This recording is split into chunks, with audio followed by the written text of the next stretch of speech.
పిచ్చుల వృక్షం ప్రేమికులారా చెబుతుంది చెప్పాలి, symbol of eternity. First point, symbol of eternity అంటే నిత్య దేవుడు, నిత్యం ఉండేవాడు.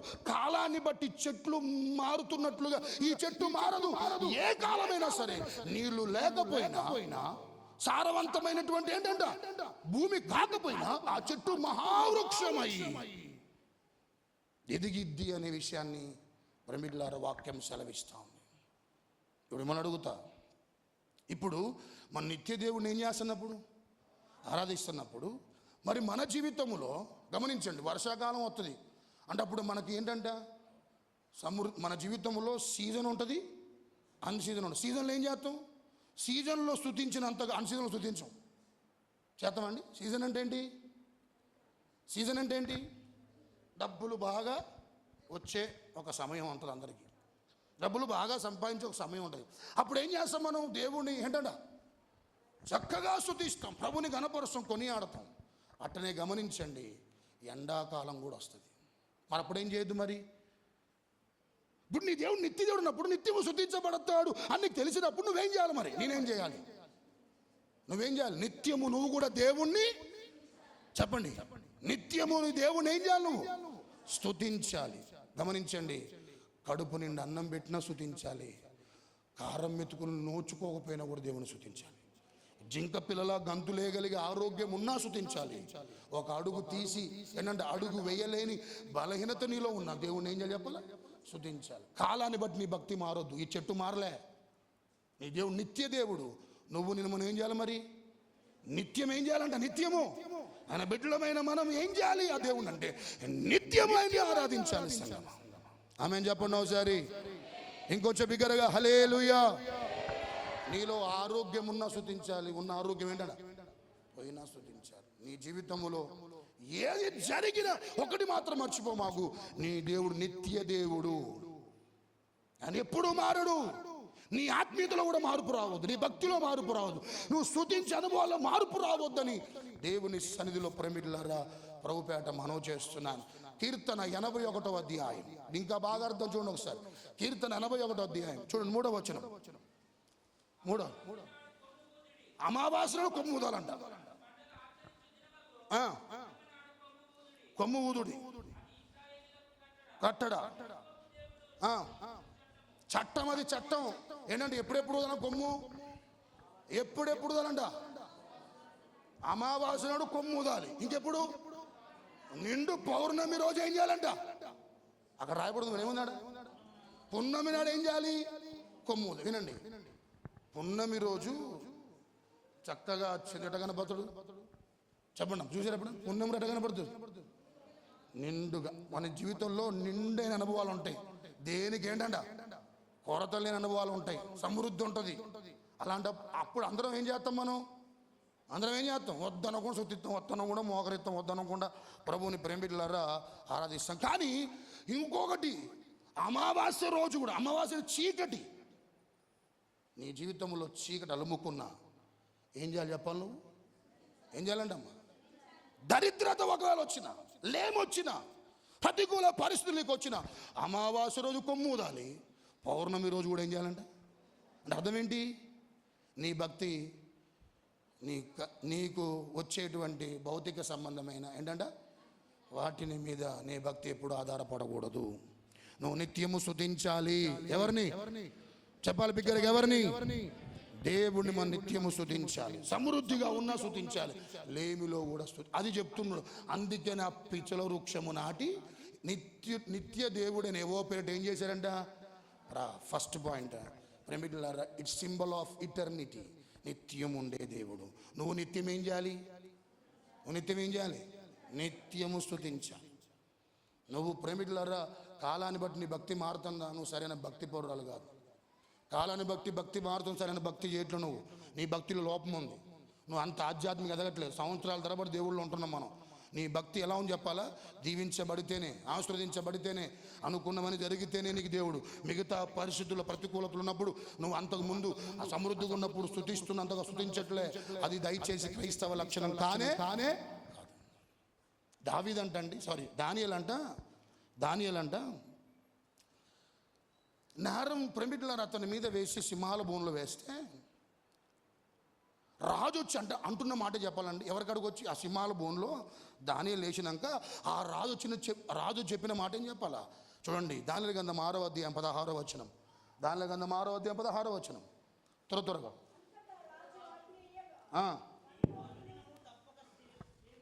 నువ్వు అనుదినం ఏం చేస్తున్నావు? తప్పక సేవించుచున్నావు, నీ దేవుడేని రక్షించును. ఆమె చెప్పండి. ఎప్పుడెప్పుడంట ఆయన దేవుని సేవిస్తుంది? అమ్మా తెల్లపై కదా, ఎప్పుడెప్పుడంట అంటే సింహాసనం మీద ఉన్న దేవుని స్తుతిస్తాడు, అవసరమైతే ప్రభు కొరకు సింహాల బోన్లోకి పోయినా అదండి భక్తి, అది క్రైస్తవ్యం అంటే. రాజు చెబుతున్న మాట, అనుదినము నువ్వు సేవిస్తున్న నీ దేవుడే ఏం చేస్తాడంట? నిన్ను ఖచ్చితంగా నిన్ను కాపాడుతాడు, రక్షిస్తాడని ఒక రాజు దానియేలు గురించి చెప్తున్న మాట. అంటే లేమిలో స్తుతిస్తాడు, కలిమిలో స్తుతిస్తాడు. ఏ పరిచయలో ఉన్నప్పటికీ కూడా ఆ చెట్టు కాలాన్ని బట్టి ఎలా మారదో విశ్వాసి కూడా పరిస్థితులు బట్టి విశ్వాస జీవితం మారకూడదు. ఆయన నిత్య దేవుడు, మారని వాడు నీ భక్తులు కూడా ఏం రావద్దు, నీ ఆత్మీయతలు కూడా ఏం రావద్దు, మార్పు వచ్చిందా నువ్వు సరైన ఆత్మీయత నువ్వేంటంట చేయట్లేదు. First point symbol of eternity. రెండవది సింబల్ ఆఫ్ ప్రేమికులారా పీస్. చెప్పండి, చెప్పాలి సింబల్ ఆఫ్ పీస్. ఈ చెట్టుకున్న ప్రత్యేకత ఏంటంటే, ఇక్కడ మంట ఉంది అనుకోండి, మంట ఫర్ ఎగ్జాంపుల్ అనుకోండి, మంట ఉంది ఇక్కడ. ఆ మంటలో ఒక ఎండిన చెట్టు వేస్తే ఏమైంది? ఇంకా మంట ఏమైంది? చెప్పాలి, ఇంకా మరింత. సరే, పచ్చి చెట్టు ఒకవేళ వేసినా ఎప్పుడొక ఈ మంటలో తగలబడి కొంచెం పొగొచ్చి లాస్ట్గా ఆ చెట్టు కూడా ఏమైపోయింది? కాలిపోయింది. కానీ ఈ చెట్టుకున్న ప్రత్యేకత, ఏ చెట్టుకి పిచ్చల వృక్షంకు రెండో ప్రత్యేకత చెప్పాలి, వినండి. మంట ఉన్న ప్రాంతంలో దాని కొమ్మలేసిన, దాని ఆకులేసిన, దాని రెమ్మలేసిన ఉన్న పలంగా మంట ఆరిపోయిందంట. ఉన్న పలంగా చెప్పాలి, ఉన్న పలంగా తనకున్న ప్రత్యేకత, చెట్టుకున్న ప్రత్యేకత, మంట ఆరిపోయిందంట. అంటే అబ్రాహాము చెప్పని చెప్తున్నాడు. ఏం చెప్పాలా? నా దేవుడు నిత్య దేవుడే కాదు, నా దేవుడు నా బ్రతుకులో ఎదురయ్యే ప్రతి మంటను చల్లార్చగలిగిన దేవుడు ఆయన. ఎందుకు నాటడు ఉట్టికి కాదు, దాని గురించి ప్రేమిట్లా మంట ఆర్పగలిగే లక్షణము దానుకున్న చెట్టుకి. ఎందుకు అక్కడ ఆ చెట్టు నాటి చెప్పాలా? అంతకుముందే గొడవేది. ఎవరు చెప్పాలి? అబ్రాహాంతో ఫిలిస్తీన్లతో గొడవేది. ఫిలిస్తీన్ సర్దార్లు వచ్చి ఈయన వాళ్ళ ప్రాంతంలో ఉన్నందుకు గొడవైంది. ఎవరితోని? అబ్రహాముకు ఫిలిస్తీన్ సర్దారులకు కొంచెం ఏం జరిగిద్ది? గొడవ జరిగింది, అల్లరి జరిగింది, మనస్పర్ధలు వచ్చి ప్రేమికులారా అబ్రహామును గొడవ పెట్టుకుంటారు. గొడవ వాస్తవమే జరిగింది. ప్రేమికులారా తగాద్ జరిగింది, మనస్పర్ధలు వచ్చి ఆ ఫిలిస్తీన్ సర్దార్లు వచ్చి అబ్రహాముతో మాట్లాడింది వాస్తవమే. అయితే దేవుడు ఆ మంటను సమాధానపరిచాడు. అంటే ఇద్దరి మధ్యలో అబ్రహాముకు ఇంకెవరికి? ఫిలిస్తీన్ సర్దారులకు ఉన్నటువంటి ఆ గొడవను దేవుడు మానిపినందుకు ఆ చెట్టు గుర్తుగా నాటాడు. అప్పుడు నిత్య దేవుడైన యెహోవా పేరిట ప్రార్థన చేస్తున్నాడు. అంటే గొడవ ఏం చేసింది? గొడవ ఏమైందని చెప్పాలి. గొడవ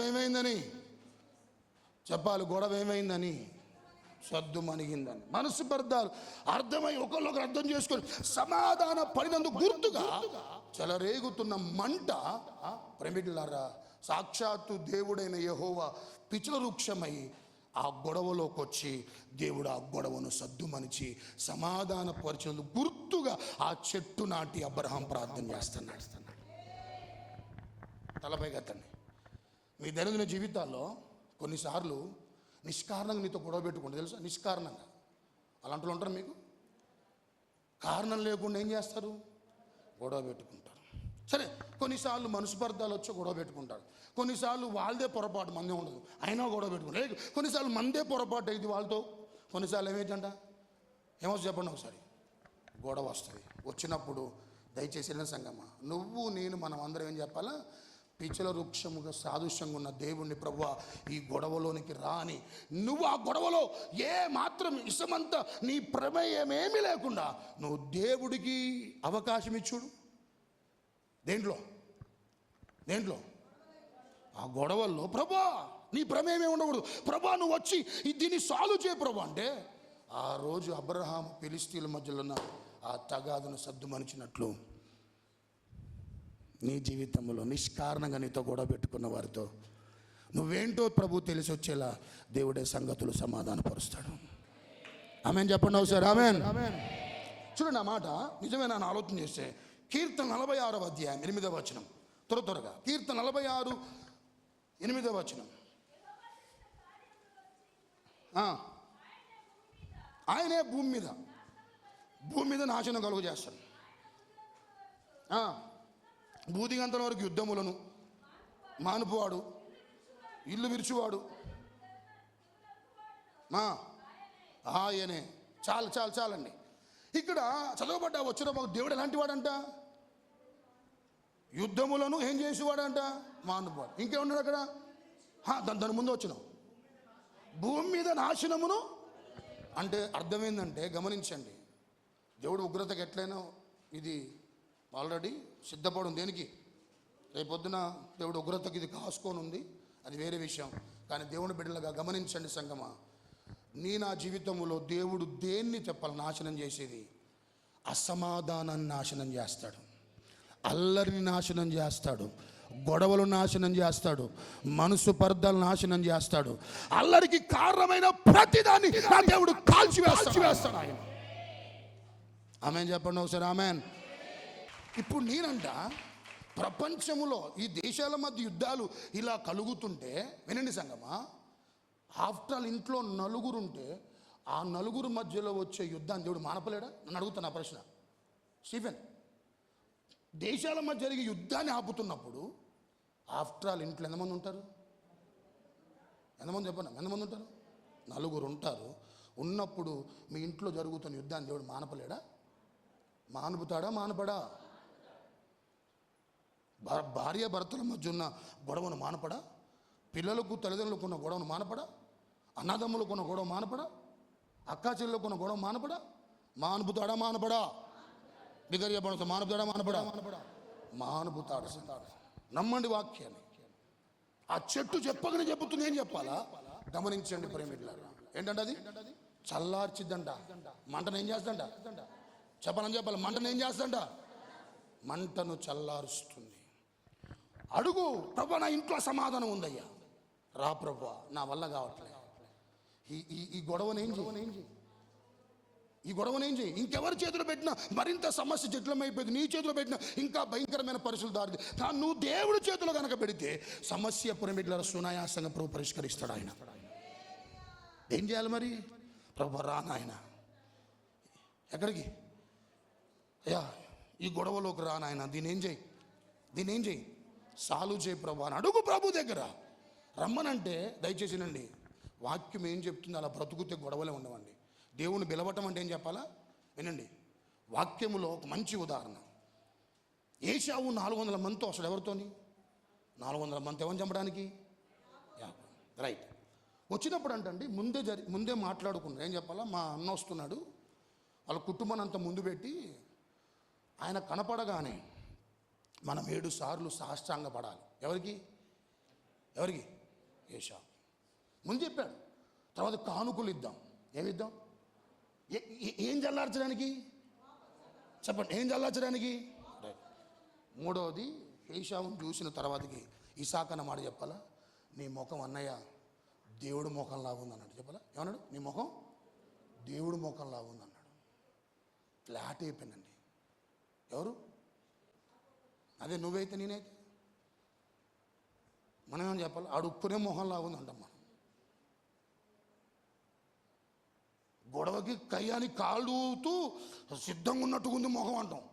మనమైతే మృదువైన మాటలు అంటే ఎంత కోపాన్నైనా చల్లారుస్తాయి. వాక్యం ఉంది, మృదువైన మాటలు ఎంత కోపాన్నైనా ఏం చెప్పాలా? చెప్పండి, ఏమవుతాయంట? చల్లారుస్తాయి. దృష్టిలో పెట్టుకోండి సంగమా. యాకోబుకి ప్రేమికుల జిమ్మిక్కులు బాగా తెలుసు. ఎవరికి? ప్రేమికులారా, మహానగరంలో మాయగాడు ఎవరైనా మంచి వెటర్నరీ డాక్టర్ ఆయన, మచ్చలు లేకుండా సృష్టించుండు. ఏ మచ్చలు? దేనికి? గొర్రెలకేనండా మంచి వెటర్నరీ డాక్టర్ ఆయన. ప్రేమికులారా, ఎంతమంది ఇప్పుడు ఇక్కడ జిమ్మిక్కులు చేయొచ్చు. కానీ ఆ సమస్యను రాత్రి ప్రార్థన చేసి ప్రభు చేతిలో పెట్టాడు సంఘం. అది ఆ రాత్రి ఏం చేశారంట? ఏం చేశారు ఆ రాత్రి అంతా? అంటే అర్థమేంటి? ప్రభు ఈ సమస్యని నేను చేయలేను, ఐ కాంట్ హ్యాండిల్, నా వల్ల కాదు ప్రభు. మా అన్న 400 మందితో వస్తున్నాడు. సంగమా, పిలువు, నీ దేవుణ్ణి పిలువు, వాక్యానుసారంగా హ్యాండిల్ చేయదు దేన్నైనా. ఇంట్లో ప్రేమికులారా భార్యను కూడా ఏమని చెప్పాలా? అచ్చు నువ్వు దేవతలా ఉన్నావంటే ఫ్లాట్ అయిపోయి తెలుసా నీకు ఆ విషయం? అదనంగా దయ్యం దాన, నవశపు దాన ఇట్లాంటి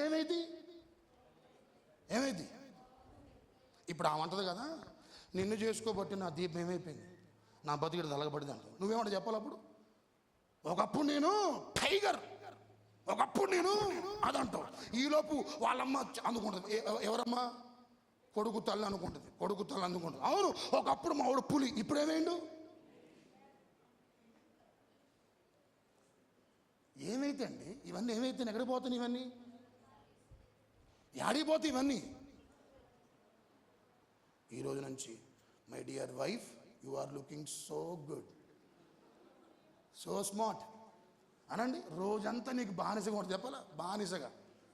పొగిడితే బానిస అయితే, పొగడపోతే రాని అయితే చెప్తాను. అది కూడా పొగిడితే నీకేం చెప్పాలా? బాంచేత నీ కాలు పట్టుకున్నాడు. తేడా వచ్చిందా? రాని కూర్చుంటుంది. హల్లెలూయా. ఇంకొంచెం బిగ్గరగా చెప్పాలి, హల్లెలూయా. వినండి సంగమా, మనం కూడా మన దైనందిన జీవితాల్లో ఏదైనా గొడవలు అవుతున్నాయా? ఏం చేయాలంట? మంట. ఆ చెట్టు చేసే పనేంటి?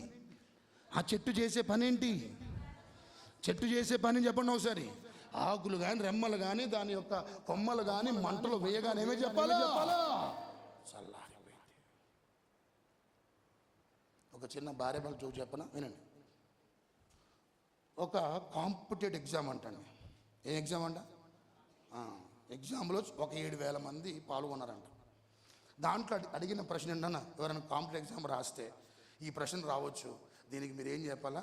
కళ్ళు మూసుకొని ఇప్పుడు చెబుతుంది దాన్ని బట్టి సమాధానం రాయండి, మీకు అవసరమైతే జాబ్ కూడా రావచ్చు దాన్ని బట్టి. వినండి. పీస్ చెప్పండి. పీస్ అంటే ఏంటి? శాంతి, రైట్. 2 జాయ్, ఆనందం, సైలెంట్. ఈ 3 ఎక్కడ నివసిస్తాయి? ఎక్కడ ఉంటాయి? పీస్, జాయ్, ఇంకేనా సైలెంట్. ఎక్కడ ఉంటుంది అని అంటే, ఒకరు రాసిండు నరకంలో ఉండదని రాసిండు. నరకం ఎందుకు ఉంటుంది? అక్కడ పళ్ళు కొరుకుతాయి, ఏముంటుందాడ? ఏడుపు ఇవి ఉంటాయి. ఇంకోటి పరలోకం రాసిండు. పరలోకంలో మోస్ట్ అదిగా ఓకే, కరెక్టే. అక్కడ పీస్ ఉంటుంది, జాయ్ ఉంటుంది, కానీ సైలెంట్ ఉంటుంది. ఎందుకంటే అక్కడ రేయింబవులు 24 పెద్దల చేత గాన ప్రతిగానాలతో ఓరెత్తిపోయేలాగా ఏం చేస్తుంది అక్కడ సైలెంట్. మరి ఎక్కడుండ సైలెంట్ అంటే? పీస్, జాయ్, సైలెంట్ ఎక్కడ చెప్పాలా? ఒక వ్యక్తి రాశాడండి, నా భార్య పడుకున్నప్పుడు.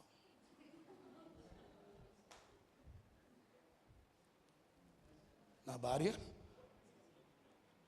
భార్య పడుకున్నప్పుడు అబ్బా ఇల్లు శాంతంగా ఉంటుంది. మిమ్మల్ని ఏం తిట్టట్లే, అలాంటి బుద్ధి ఉంటే మార్చుకోండి మీరు. హల్లెలూయా. మార్చుకోవాలి కొంచెం. ఇప్పుడు వాళ్ళు 7 పెట్టినటువంటి ఆ ఎగ్జామ్ ఎవరైతే పెట్టారో 7 వాళ్ళు ఈ వ్యక్తికి పాస్ చేసి బహుమానం ప్రకటించారండి. ఎందుకు చెప్పాలి? వాళ్ళు కూడా భార్య బాధితులే కాబట్టి. ఆ 7 ఎవరంట? మళ్ళీ ఆయన అన్నమాట చెప్పాలా? నన్ను రేపు పేపర్లు వేయమాకండి, దండం పెడతా. శాల్వా కప్పి దయచేసి పేపర్లు వేయమాకండి, పెద్ద భూకంపం వచ్చేటట్టు ఉంటుంది. ఎందుకు బాబు, నీకు ఏమొచ్చింది? 7,000 మంది రాత్రి ఒక్కడికి ఏమైంది? నీకు బహుమానం వస్తే, పాస్ అయితే నీకు బహుమానం ఇచ్చి సన్మానం చేసి పేపర్లు వేస్తామంటే అటు ఇటు పోయి మామ తెలిసింది అనుకో, నీకెందుకు వచ్చింది అడిగింది. అప్పుడు నేను చేయాలి? అప్పుడు మళ్ళా లేనిపోని భూకంపాలు వస్తాయి, దయచేసి మీరు వేయనంటే మాత్రం తీసుకుంటానంట. స్తోత్రాలు చెప్పండి ఒకసారి. ఇట్టుంది భార్యాభర్తల పరిస్థితి. సంగమా, దయచేసి ఏసైని పిలవండి. ఎప్పుడు యాకోబు ప్రార్థన చేసే కదా, చంపుదామనుకుని 20 సంవత్సరాలు పగతో రగిలిపోయిన వాడు కౌగిలించుకున్నాడు. ఎప్పుడు జరిగింది ఆ కార్యం? మంట చల్లారిపోయింది. రాత్రంతా యాకోబు ఏం చేయబట్టి? Symbol of piece. ఏంటి పిచ్చల వృక్షం సింబల్ ఆఫ్, చెప్పాలి, సింబల్ ఆఫ్ పీస్. అందుకనే ఆయన ఎవరు చెప్పాలి? సమాధానకర్త. ఎవరైనా చెప్పాలి, ఎవరైనా, ఆయన ఎవరైనా. మీ మధ్యలోని యుద్ధాలు దేవుడు మానుపునుగాక, మీ మధ్యలో ఉన్న మనస్పర్ధలు తొలగిపోవునుగాక, మీ మధ్యలో ఉన్న గొడవలు అల్లర్లు నిమ్మలించునుగాక. ప్రార్థన. కళ్ళు మూసుకున్నాను. ప్రభువా,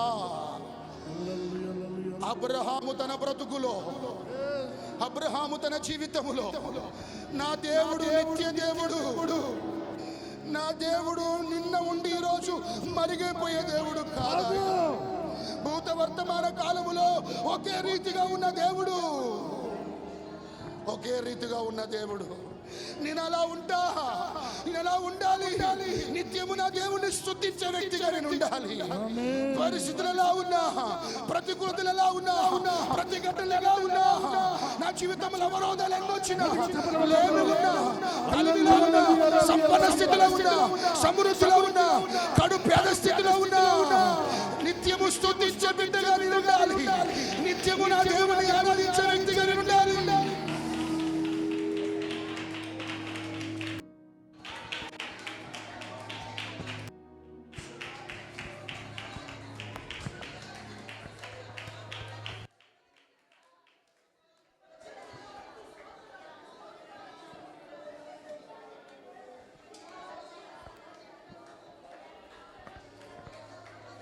సౌలుడా, నిన్ను నా ప్రభు సమాధానపరచువారు ధన్యులు. వారు మాత్రమే.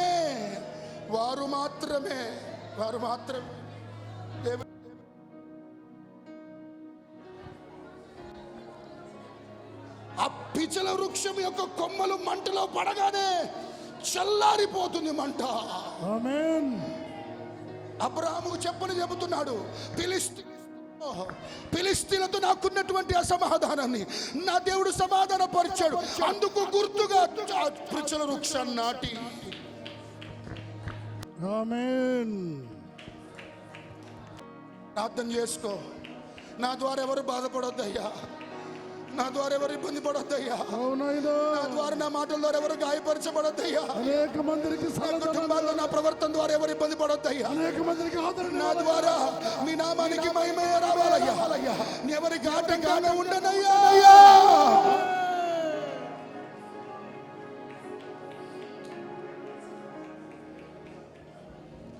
ఎలాంటి వారినైనా చక్కగా సంగమా